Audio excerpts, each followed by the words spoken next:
Estamos recibiendo ahora con gran gusto al señor presidente de la Suprema Corte de Justicia, doctor Jorge Ruibal Pino. Doctor, buen día, ¿cómo le va? Buen día para usted, señor Castro, y buen día para la audiencia. Bueno, comenzó como cada año la presidencia el 1 de febrero, pero puede decirse que inició un vuelo con turbulencia. Sí, pero no se crea que es algo fuera de lo común. ¿Ya le había pasado algo similar a usted? Exactamente. En el 2008, Sí. cuando asumí por primera vez la presidencia, enfrentamos los 5 ministros, Claro. pero naturalmente el presidente es la cara visible. Enfrentamos el tema del impuesto a la renta de las personas físicas, que también causó mucho movimiento popular, ¿no? Ajá. Ahora tiene varios frentes que afrontar, por ejemplo, lo que tiene que ver con el ISIR, vamos a ir hablando de ese asunto. También hoy trasciende en el diario El Observador una noticia vinculada a lo que en su momento fue el tratamiento que la Suprema Corte de Justicia hizo sobre la ley interpretativa de la caducidad, también lo vamos a hablar más adelante, pero hay un asunto que hoy ocupa varias portadas y tiene que ver con la jueza Mariana Mota. En principio, ¿qué precisión le gustaría realizar a usted, doctor? Bueno, varias precisiones y también, si me permite, hacer un poco de historia. Claro. Con respecto, la primera precisión que quiero hacer es que el miércoles pasado yo dije ante las cámaras, no sé de cuál canal, que creía que la doctora tenía un sumario pendiente. Voy a rectificarme, en honor a la verdad, no tiene sumario pendiente, tuvo 3 investigaciones administrativas que hoy están clausuradas y una investigación administrativa que está en trámite. Acá mismo lo dijo la doctora Bien, Mota. de modo que no hay sumario en trámite, me rectifico, y esta es la situación, vamos a decir, la historia reciente de la doctora Mota con respecto a la Corte, ¿no? Bien. Esta es la primera precisión. La segunda es que esto ocurre normalmente con todos los jueces. No es que ahora estemos en un periodo cuasi dictatorial o feudal, como he leído en alguna prensa, sino que, por ejemplo, 10 años atrás ocurrió que 2 jueces de lo penal, una dama y un caballero, fueron trasladados a la materia laboral porque se necesitaban en ese momento en la materia laboral. Muchos años más atrás, un juez penal con muchos años de juez en la materia penal fue trasladado a juzgado de familia. Hoy ese juez está esperando la venia del Senado para ascender a un tribunal de apelaciones. Muchos años más atrás, un juez que llevaba 8 años como juez penal y 12 años como magistrado, fue trasladado a la materia civil cuando estaba tramitando un caso de la importancia que, salvando las distancias, Sí. podrían tener los de derechos humanos hoy. ¿Cuál, por ejemplo? ¿Recuerda el caso? No sé si lo recuerda usted o lo recuerda la audiencia, Sí. pero había sido el asesinato de 4 policías en un allanamiento a una casa. Es decir, ese juez estaba tramitando eso. Fue llevado a la materia civil, lo que hoy le está pasando a la doctora Mota. Sin explicaciones, porque es un tema discrecional de la Suprema Corte de aquella época. Estoy hablando no de dictadura, sino del año 89. Este juez pasó a la materia civil, trabajó en la materia civil. Cuando pensó que iba a ascender a un tribunal, pidió, mire, materia penal para mí. Sin embargo, fue un tribunal civil, estuvo 7 años en un tribunal civil y después fue un tribunal penal. ¿No representa entonces, desde el punto de vista profesional, una degradación el pasar a la órbita civil y puede perfectamente continuar su carrera, digamos? Es que ese juez del que estoy hablando, accidentalmente hoy está como presidente de la Suprema Corte. Este caso me pasó a mí. Claro. Y yo no considero que hubiera estado vapuleado, manoseado por la Suprema Corte. Bien, doctor Ruibal, de cualquier modo, usted admite que hay una cantidad de características que le hacen ser muy peculiar el traslado. O sea, admite que hay polémica. Especulaciones normalmente hay. Pero además le quiero decir otra cosa que acabo de ver en la prensa. Todos los jueces, cuando dejan su cargo, tienen asuntos importantes pendientes. Este caso, porque es la particularidad de que tiene 50 expedientes de derechos humanos, no es distinto a los demás. Porque si no, estaríamos diciendo, esta juez está en un nivel superior a los demás, porque tiene asuntos más importantes. No es así. Todos los asuntos que deja pendientes un juez son importantes. Y todos los asuntos que deja pendientes un juez los va a tomar el juez que viene con la misma dedicación, porque es su obligación, por aquello que dice la Constitución. El funcionario está para la función y no la función para el funcionario. Exacto. De cualquier modo, usted dice que bueno, los 50 casos de investigación sobre derechos humanos son un tema más, ¿lo dijo en esos términos? No es que sea un tema más, pero es un tema importante como muchos otros. Ajá. Pero desde el punto de vista institucional, el tener, si se me permite el término vulgar, trancados esos casos, esas investigaciones, ¿no es una señal inquietante, sobre todo cuando usted sabe la importancia que tiene para la historia reciente de nuestro país esa situación? Sí, está claro. La expresión trancados creo que no es la correcta, porque naturalmente que no pueden quedar trancados. Hoy mismo juraría quién va a sustituir a la doctora, que tiene la obligación de no dejarlos trancados. Claro. De modo que los estudiará y los tramitará con la diligencia que le corresponde como juez. Ajá. La doctora Mariana Mota ha hecho declaraciones, por lo menos a 2 medios en esta jornada, a Brecha y también a Caras y Caretas. Allí, por ejemplo, Caras y Caretas se pregunta algunas cuestiones que me gustaría trasladarle a usted también. Dice, ¿se trata de una sanción disimulada? No. Es un paso más para consolidar la impunidad. Por eso le digo, o sea, hay como una sensación de que la jueza Mota estaba tratando de avanzar en un tema muy delicado, muy escabroso, y encontró muchos impedimentos, doctor. Claro, estos impedimentos no pueden atribuírsele a la Corte, podrán atribuírsele a otros medios oficiales o no, pero no pueden atribuírsele a la Corte. Es decir, que en la Corte nunca hay segundos motivos y menos ocultos. Ajá. Usted habló de algunas situaciones personales de la jueza Mariana Mota. Desde su punto de vista, ¿se apartó de lo ético? Bueno, la Corte, con decisión que yo comparto, en uno de esos expedientes que están clausurados, le sugirió que tuviera presente el Código de Ética de los Jueces Latinoamericanos. ¿En qué medida, desde su punto de vista, se apartó éticamente con de su respecto función? a la sobreexposición que no es natural a la que debe tener un juez letrado? ¿En qué casos? En el caso que, ya sea circunstancialmente o ya sea voluntariamente, concurrió a una marcha que no se puede distinguir si tenía o no tintes políticos.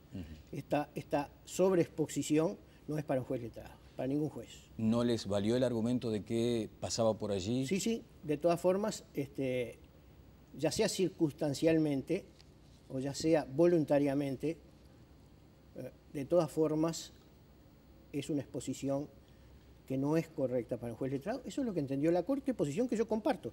Puede ser que alguien no lo entienda. No, pasaba por ahí porque no podía pasar por otro lado. Bien, perfecto. No es la decisión, la posición que adoptó la Corte. Bueno, no hubo elementos suficientes en ese momento para una sanción. Seguro. Se archivó. Sí. ¿Y eso cómo debe ser interpretado por la ciudadanía común y corriente? El archivo de una situación de esas características. Como que no se encontró responsabilidad funcional.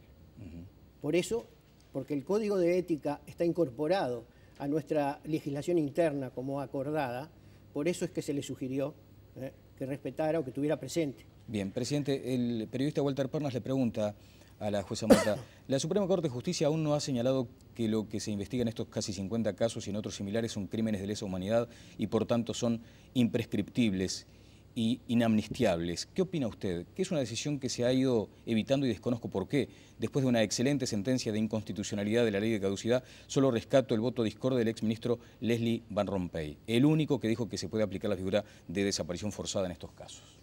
Esta es una opinión particular de la doctora Mota, me parece. No, tampoco le voy a dar mi opinión porque está a punto de tomarse decisión sobre ese tema. En los próximos días seguramente va a haber decisión sobre ese tema, por lo tanto no la puedo adelantar ahora. Bueno, quiero ir con Adriana del Capellán, si fueras tan amable, Adriana, porque el observador pone especial énfasis en este asunto a tal punto que lo transforma en su título principal. Adriana. Sí, es verdad, Daniel. Aquí estamos compartiendo la portada del Observador que titula "Hay mayoría en la Suprema Corte de Justicia contra la ley interpretativa de la caducidad". Postura: 3 de los 5 ministros están a favor de la inconstitucionalidad de la ley por la que se eliminó la prescripción de los delitos cometidos durante la dictadura. Alternativa, otra posición dentro de la Corte de Justicia, plantea que la norma es inaplicable. En dicho caso, los procesos de los derechos humanos no necesariamente deben ser clausurados, titula el Observador en esta mañana, como ustedes pueden apreciar. Correcto. Bueno, da como un hecho que hay mayoría en la Suprema Corte, doctor.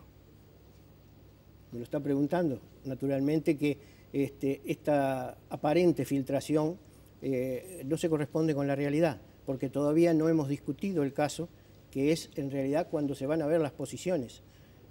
El tema de decir, están 2-2, están empatados, un ministro va a desempatar, esto no es lo correcto. Acá no hay empate ni desempate, porque a pesar de que cada uno lo vemos y formamos nuestra opinión, la que presentamos en un voto, cuando llega el momento de la discusión, tal vez uno pueda cambiar de opinión o pueda cambiar la eventual mayoría que había y pasar a ser otra la mayoría. Esto ocurrió muy recientemente en la demanda de los funcionarios del Poder Judicial contra la Suprema Corte. Claro. En principio, según la información de la prensa, había 3 votos y 2. Cuando se firmó la sentencia, había 5 votos conformes. Es decir que en el momento que se toma la decisión es cuando en realidad se ve qué opina y sobre qué pone la firma cada ministro. Bueno, acá hay un periodista que investiga, naturalmente, sí, ¿no? Y un periodista que hace su trabajo. ¿Eso es su preocupación principal o acaso la filtración? Bueno, usted recordará que en momento del IRPF también existió una filtración. Sí. La Corte encomendó a su presidente, en este caso yo también, que hiciera una investigación que a pesar de ser bastante trabajosa, resultó infructuosa. Por esa razón, en este caso, los votos se mantuvieron en poder de cada ministro. Es decir que prácticamente aquí lo que hubo fue una especulación más que una filtración, porque los votos permanecieron en el bolsillo de cada ministro hasta el momento que hagamos la discusión, que será en los próximos días. Bueno, ¿cuál es su postura respecto a este tema específicamente? Imposible adelantársela, ¿no? Claro. ¿Verdad? No es publicable, digamos. Claro, opinión tengo, opinión formada, que no voy a cambiar, pero no se la puedo adelantar. Pero usted dice que no hay hoy, en este momento, mayoría para revisar la ley interpretativa de la caducidad. No, no le dije eso. A ver. Simplemente que no hay decisión. No hay decisión. Exactamente. Porque creo que en algún momento había sugerido que lo del título no era correcto. Por eso le estoy preguntando, ¿hay mayoría en la Suprema Corte de Justicia o no? Lo del título no es correcto en el sentido de que hay 3 por un lado y 2 por el otro. Ajá, claro. Simplemente que no hay decisión.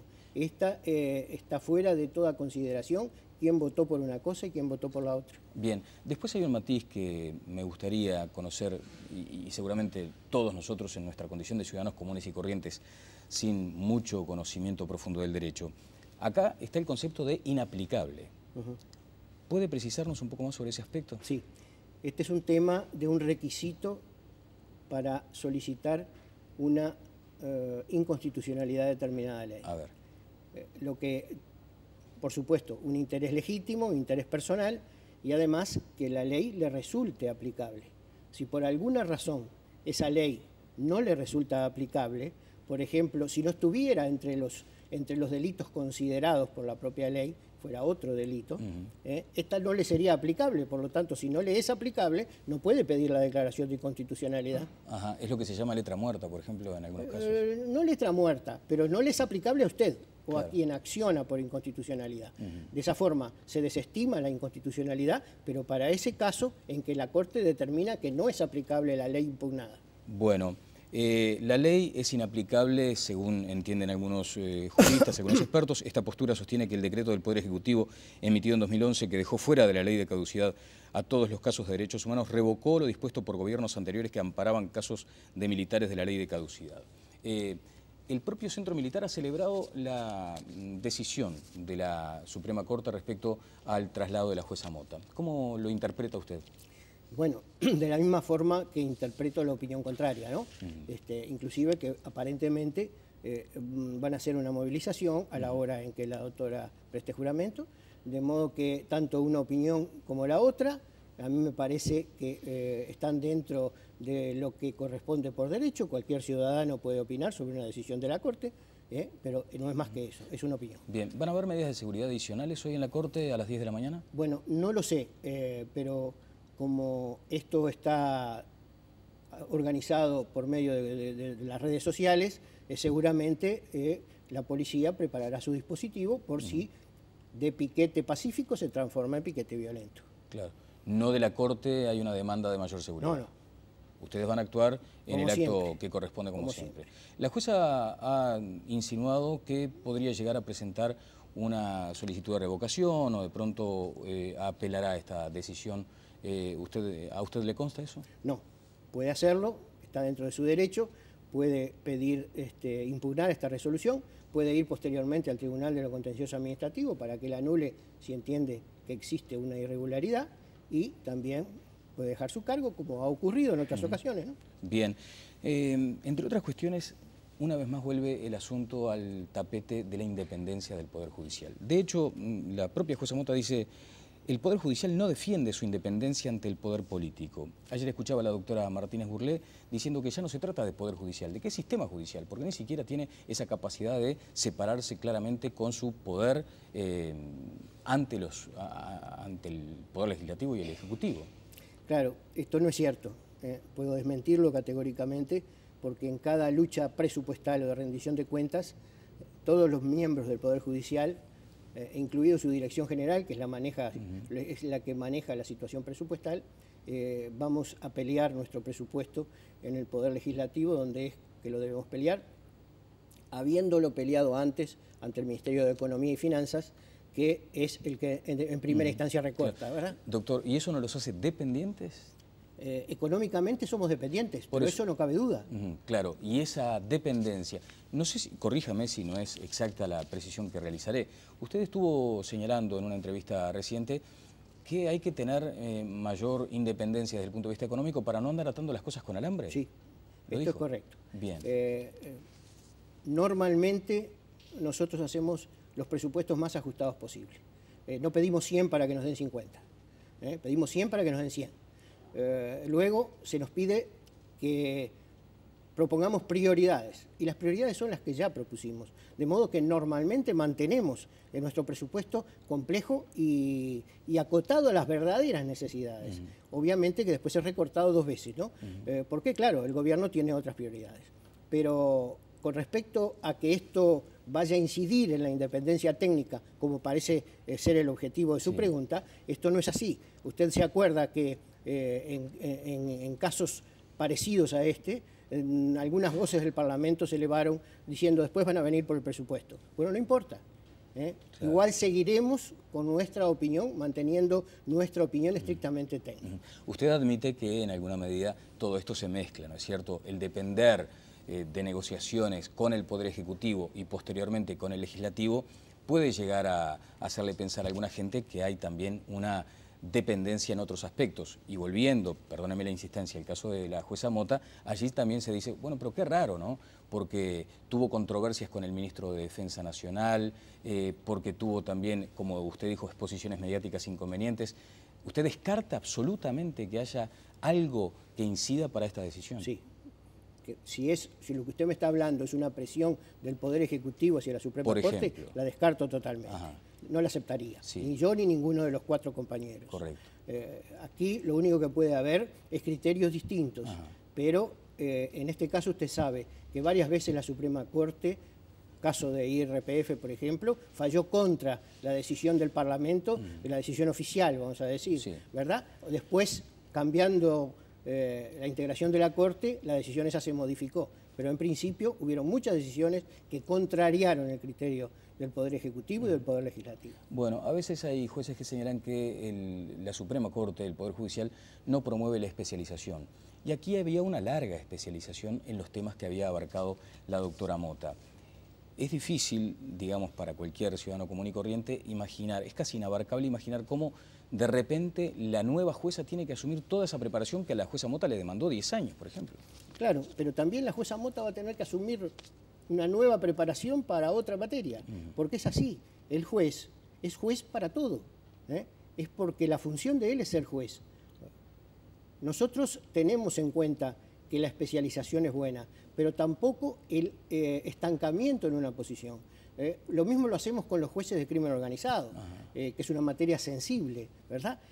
A los jueces, a los primeros, se les advirtió, mire que no van a estar aquí más de 2 o 3 años, no solo por la exposición que va de la mano de ese cargo, sino porque para las familias de los jueces de crimen organizado es un tema complejo también. Hay otro asunto que tiene que ver con el ERCLAS, ya que estamos hablando de especialización, un tema tremendamente delicado, ¿no es cierto? Allí hay quienes dicen, pero ¿y por qué no esperaron a que hubiera una resolución, una decisión, que avanzara un poco más? Permítame de vuelta la vulgaridad, cambiar el caballo en el medio del río. Claro, pero no es así. Ni siquiera pasó por nuestras mentes de que tendría el ERCLAS debería ser un asunto que determinara la espera del tratamiento de un cambio de magistrados que no se refirió a uno solo. Hoy juran, no sé, 13, 14 magistrados, de modo que la situación era una razón de oportunidad que ya venía en un paquete. Bueno, finalmente dice la jueza, hoy tengo a mi cargo muchas causas de importancia, creo no haber cometido errores, no pedí traslado, me parece que por el mejor servicio de justicia debería continuarlas. Si ahora lo estuviera escuchando la jueza Mota, ¿qué le diría? Absolutamente nada. Lo mismo que le digo a todos los jueces. Tienen que ocupar la función que la Corte decide que ocupen. Obviamente que tienen las herramientas legales para discutir esa decisión. Bien. Doctor Rival, permítame ahora cambiar de tema. Estuvo el ministro del Interior con nosotros ayer. Espera que en las próximas horas se determine esta legislación vinculada a la tenencia de armas en manos de civiles. Escuchemos al ministro Bonomi. Yo lo he dicho varias veces. Si una persona, por las circunstancias de su trabajo, las situaciones en que se ve involucrado, tiene la necesidad, tiene la capacidad, tiene la posibilidad de tener un arma y está habilitado para tener un arma, no se la van a sacar. De hace 2 años a la fecha, la policía está interviniendo sobre gente que supone que está en actividades delictivas. Muchas veces no le puede probar que está en actividades delictivas, pero sí le encuentra armas, y le encuentra armas irregulares, le encuentra armas escondidas, y cuando van a juez son liberados porque no es un delito tener armas. Hay que aprobar la ley, todavía no está aprobada. ¿Aprobar una ley en ese sentido? En ese sentido, nosotros la presentamos el año pasado. Claro. ¿Y qué pasa? Creo que ¿Usted? tiene media sanción, creo que la van a aprobar en los primeros días de funcionamiento del Parlamento. Presidente, ¿qué valoración hace de esta nueva legislación? Bueno, todavía está en la etapa de proyecto, pero la tenencia de armas por particulares no es buena. El particular que tiene un arma tiene la obligación de estar registrado, tiene la obligación de saber usarla y de tener la suficiente capacidad psíquica, vamos a decir, para saber cuándo la debe usar y cómo la debe usar. De modo que, en general, si usted me pregunta, la tenencia de armas por particulares no es aconsejable. Claro, pero está la laguna legal esa, ¿no?, que determina que muchas veces la policía va, presume claramente que hay una actividad delictiva y por falta de herramientas judiciales no puede actuar. No, esto no es así porque hay herramientas legales que disponen que la tenencia de armas tiene que estar registrada. Usted tiene que tener un título habilitante para la tenencia de armas, aún para tenerla en su casa. Claro, lo que decía el ministro, usted escuchó al ministro, ¿no? Sí. Que muchas veces se encuentran con armas limadas y no tienen herramientas para seguir avanzando. Pero el arma puede ser incautada. Aunque no pueda responsabilizar al sujeto por nada, el arma puede ser incautada. ¿Pero la ley ayuda o no? El proyecto, digamos. Naturalmente, el proyecto de ley va a englobar o a reunir un conjunto de normas, que algunas son legales, otras administrativas, para conformar un sistema para la tenencia y porte de armas, lo que es bueno. ¿Y es aplicable, volviendo al concepto de la aplicabilidad de la ley? Por supuesto que es aplicable. Hoy no porque es proyecto, pero claro. cuando lo sea... Sí, desde ya. Bueno, doctor, y después nos vamos al ISIR. Ayer trasciende claramente en búsqueda un título que da como un hecho que se declara la inconstitucionalidad. Es lo mismo que le dije con respecto al tema de la ley de imprescriptibilidad. Esto la Corte aún no tomó decisión. Cada uno votó y tiene su opinión al respecto. ¿Cuándo lo va a decir? Seguramente, si no es hoy, va a ser el lunes, pero en los próximos 5 días va a haber una decisión que quiere decir una sentencia firmada por los 5 ministros, que no quiere decir que estemos los 5 de acuerdo, claro, pero sí que hay una mayoría y esto se sabrá seguramente los próximos días. Tampoco me va a decir no, cuál naturalmente. Bueno, pero también volvemos al mismo asunto. Ayer está planteado como un título principal, como un hecho ya consumado. Claro, pero no es así, no es un hecho consumado.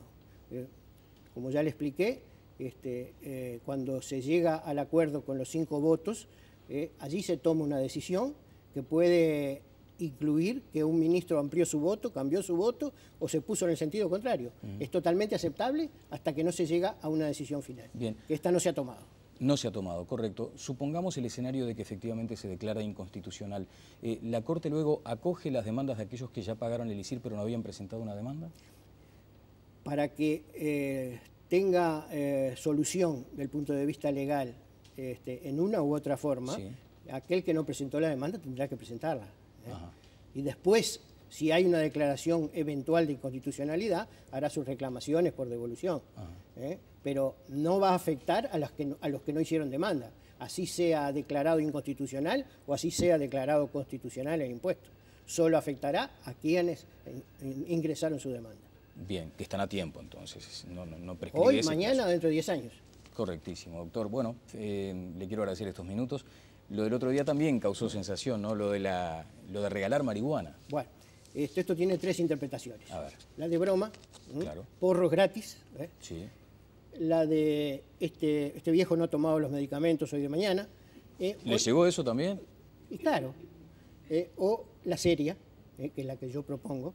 No digo que soy un experto, pero sí he trabajado con la gente de la Junta Nacional de Drogas mucho tiempo y sé que lo que se quiere tomar en cuenta primordialmente es el paciente adicto, que es un enfermo, no es un desgastado social, no es una distribución de marihuana para la fiesta del sábado, quiero 1 kilo de marihuana, por favor, que tengo 20 invitados. No, el adicto es un enfermo, necesita estar registrado, necesita estar controlado sanitariamente y necesita un elemento que sabemos que es malo. No le estamos ofreciendo una aspirina, le estamos ofreciendo algo que es malo, pero para sacarlo de algo peor. No solo peor para él, sino peor para su familia, que nadie piensa en la familia.